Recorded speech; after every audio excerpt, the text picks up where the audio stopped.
If you know me well, I mean, you're one of my personal friends who've spent any time, talking with me one on one. You know, there's a subject that I haven't talked about that I probably talk about one on one all the time. I knew one day I would vlog on this subject. I didn't know what would be the catalyst to get me to speak on it. So I'm going to tell you a short little story about something, and then we're going to get into the subject. Some of you know that I work as a property manager. And in doing so, I'm meeting all kinds of people all the time looking for places to stay.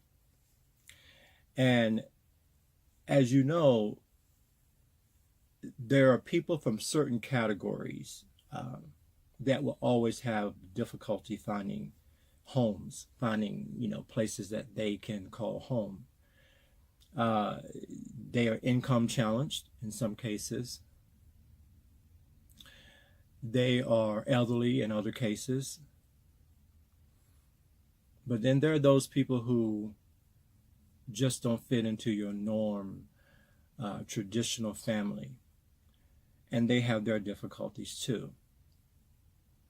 So, one of the things that I try and do is I look for reasons to rent to a person, not to rent to them, so to speak, because that's what normally happens. When you walk into a room, there's an invisible checklist in that person's head normally that will immediately discard you. No matter what you put on the application, no matter how much money you make, and they can say they don't do it, but they do. They will look for reasons not to rent to you. I look for reasons to rent to you. And because I am so different, that creates its own set of issues. And I recently went through something where a person accused me of basically, uh, it's not as bad as the Me Too movement, but it could have been had I not been extremely careful about documenting every single thing that I did and said. And I think when I look back over my shoulder, the only thing that happened was when people meet me for the first time, as you might imagine, there's an exchange of energy. And I don't know what it is. I don't know how to explain it. I just know it happens. And if a person isn't ready for that, or if they've not had that all their lives, or somehow they're just not accustomed to feeling that, then they don't know what to do with what they feel toward me. It's an extremely familiar feeling, like I'm a distant relative or a brother or cousin or something. And of course, that's not possible when I'm black and age 60 to other people's 20 somethings. I don't have any way about that I've crossed paths with you before. So there's no reason you should know me, but you will feel like you do. That's this gift that I understand that I possess. And so I'm always careful to try and explain to people in delicate ways throughout the meeting what they are feeling. And I am friendly, obviously, and I'm helpful, and I do everything I can to get that person in that apartment. And it's kind of like I think what happens when doctors save patients who are diagnosed and then they finally find the one doctor that can help them. And they develop this attachment to them. Um, so I'm always prepared for the fallout because there's always a fallout. There's a moment when I will get the conversation. The conversation always starts with, I think you're a cool guy, but you should know I'm not that way. Or they'll say, um, do you like me? And the like me is obviously, do you like me? And I'm like, I can't cross the line when I'm, obviously in that professional capacity. So I try and answer it, as judiciously as I can without divulging my personal information or asking them theirs. But I've had to give back deposits. I've had to let people stay in their bubble and not be affected in their understanding of their world and how I, being in their world, might affect them to need to change, want to change. So I have to let it go. But I don't always let it go completely. It does make me cautious the next time I have to deal with a new client. It makes me a little apprehensive as to if this is work I want to continue. It does make you think twice about the gift that you obviously possess, but is it a blessing or a curse? I have always waited for the next shoe to drop. Unfortunately, you live your life knowing others' reactions eventually will probably be negative. I would like to tell you that you probably already know the answer to that question, which is no. I can't stop giving. I can't stop being. I can't stop loving. I am who I am. And especially at 60, how can I possibly alter my DNA? And so I have to keep some people at arm's length. I have to not let them get closer to me on purpose, because I know they're not ready to be near than in a professional capacity to me. They couldn't handle being in my presence, especially in my home. Which brings me to the subject of this particular vlog and podcast. Love is love. That hashtag has over 9 million hits on Instagram. I'm sure if you look around all the other mediums, you realize there's a lot of posts that talk about love at its rudimentary state, the essence of what love really is, which is all energy. It is not a gender specific love. It is not a love that only exists between mother and son or brother and brother.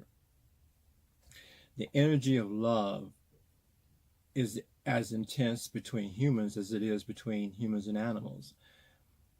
It is the thing that as you age, you find out the deficit in your life is love. If you didn't marry, if you don't have kids, if you're estranged from your kids, if there's anything that keeps you isolated and you don't necessarily have a lot of human contact, you see a lot of people as they get older begin to have mental problems. And it's a simple solution. You've seen people introduce animals into nursing homes, and when they have something to care for, their health improves. Love may one day be able to be measured in the same way we might measure heartbeats or blood pressure, and recognize the deficit of it in someone's life in the same way when we see the overabundance of it, what it produces. Nothing's more powerful than someone who is in love for the first time. If you're ever around that person, you can feel it. It's palpable that they have found the person they've been looking for all their lives. So here I am, about to address maybe the most intimate thing I could ever talk about concerning myself. Most people don't recognize me as being gay or straight. I don't call myself anything. I never have. And that's been confusing for a lot of people.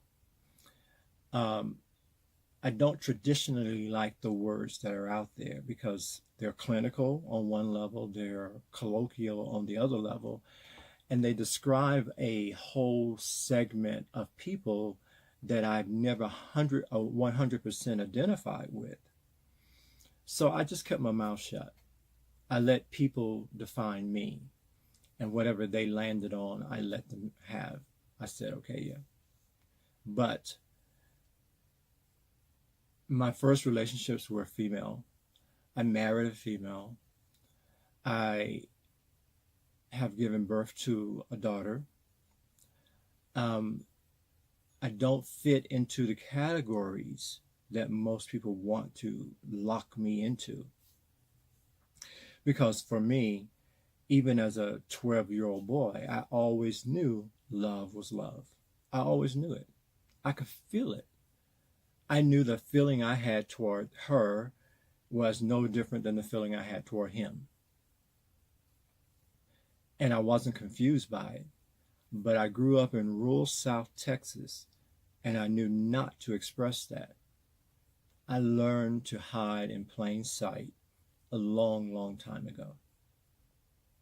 Because love is love in the early 70s could have gotten you, if not killed, certainly beat down.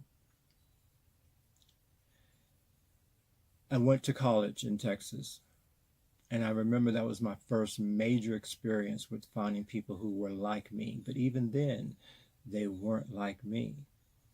You know, I went to the discos, and I remember there was this place I used to love to go dancing in called Friends and Lovers. And it was a mix of straight and gay people. And it was the first coming together that I ever experienced like that. And the music. This is before you understood what disco was. This was people who knew how to mix 45s together and make, 7, 8, 9 minute songs that you could only hear in the club. They weren't being played on the radio. So if you wanted to dance to I Don't Want to Lose Your Love by the Emotions that went on for 12 minutes, you had to be in this particular club on that particular night. It was a moment that happened only there, and then it was gone. So you became enamored with being in that room because it was magical what was going to happen next with that music.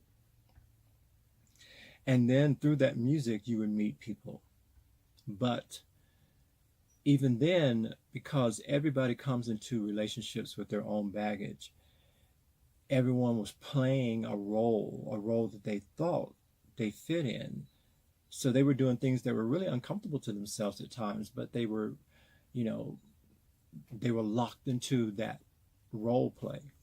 I never did. So I would leave that environment. I would travel with a Christian ensemble. I would get married. I would totally divorce myself of the world that I had felt most at home in search for something else. And needless to say, I didn't find it, obviously, by swinging the pendulum all the other way either.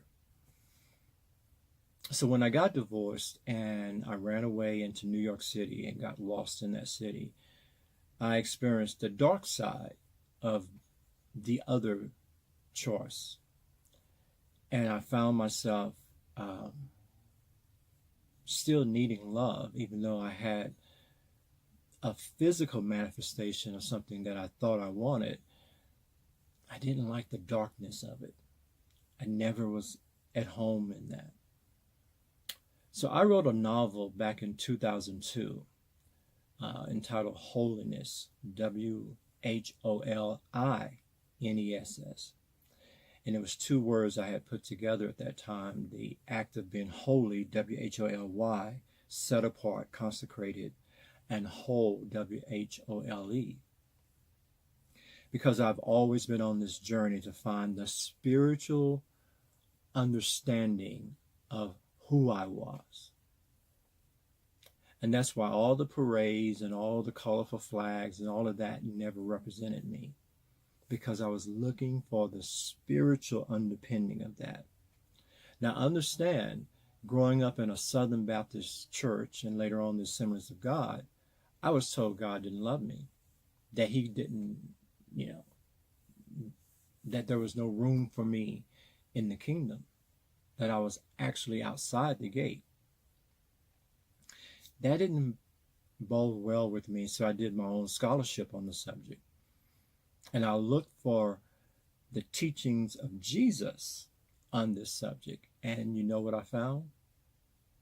He never said a word, not one single word about this most critical subject that every church has made a big issue out of.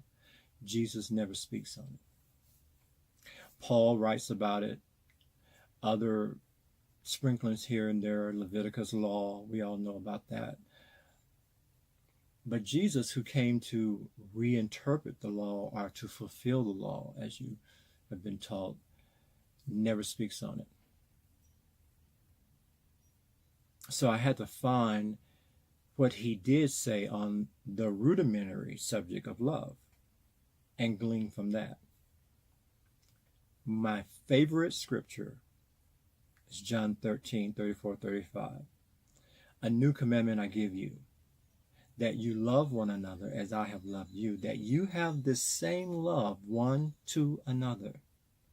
By this, the world will know that you are my disciples, if you have love one to the other. Now, can it get any clearer? I don't think so. But it's not taught.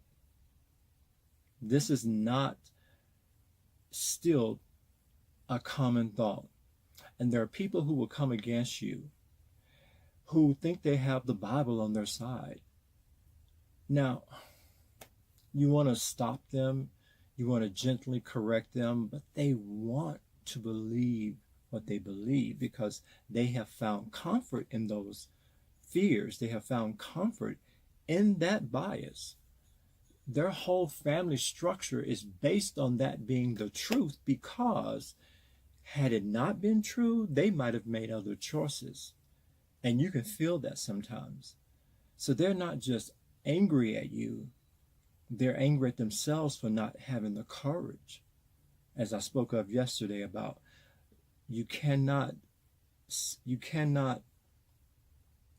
participate 100% in any of the virtues without courage. Certainly love.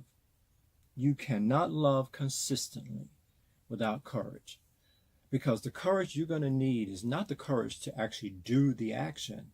The courage you're really going to need is the courage to stand in the face of maybe your family and your friends and say, but I love him, and I can't explain why I do, but I do. I love her. I can't explain why I do, but I do. That's a tough one to step into. And many never make the choice because they lack the courage. So every day I sit here and I do a new vlog. The undercurrent of my real life is in it. I'm having to speak on truths while my heart is broken on a different level. I'm having to share enthusiasm and joy and an understanding that is really true and palpable, but I'm also doing it from a place of sadness or regret, because every day I'm challenged to be myself completely. And sometimes I think I'm only 100% when I'm actually sitting right here in front of this camera. That's kind of a sad place to live if you think about it.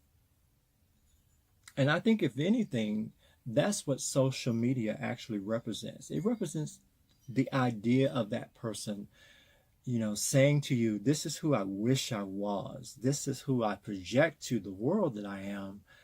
But if you saw the other 90% of my life, it's not this.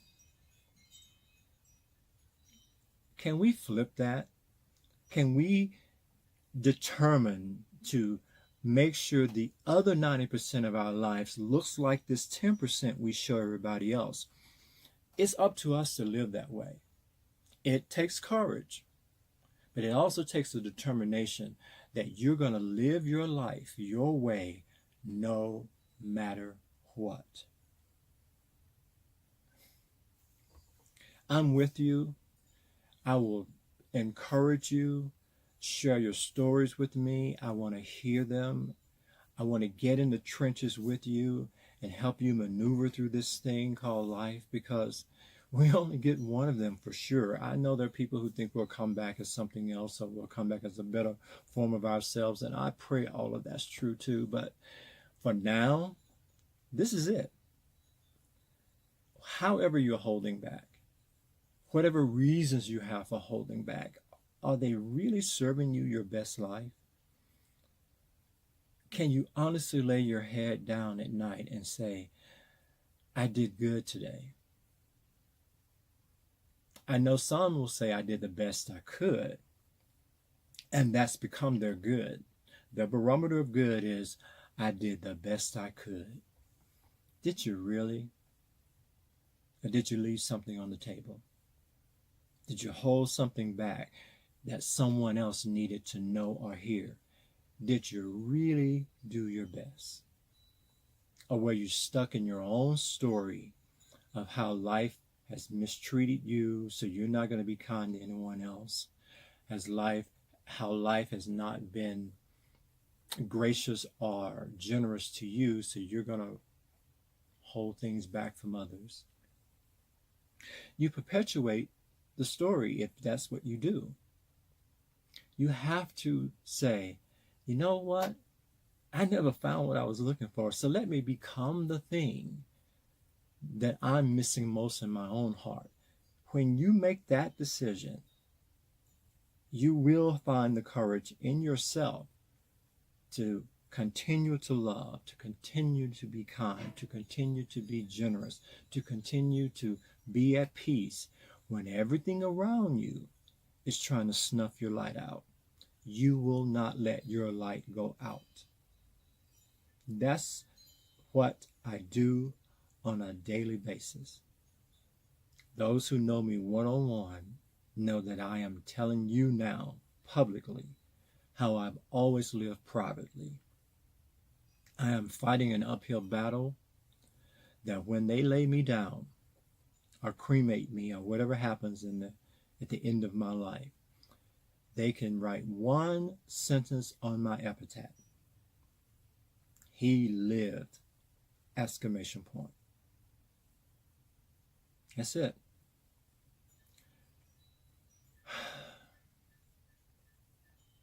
Love is love in its purest form. It is the healing balm that this world needs. Will you be a part of the solution, or forever be a cog in the wheel toward the evolution of love? There really are only two choices. I love you. Thank you for listening. I know this was a long one, but I hope it spoke deeply to your hearts. Peace.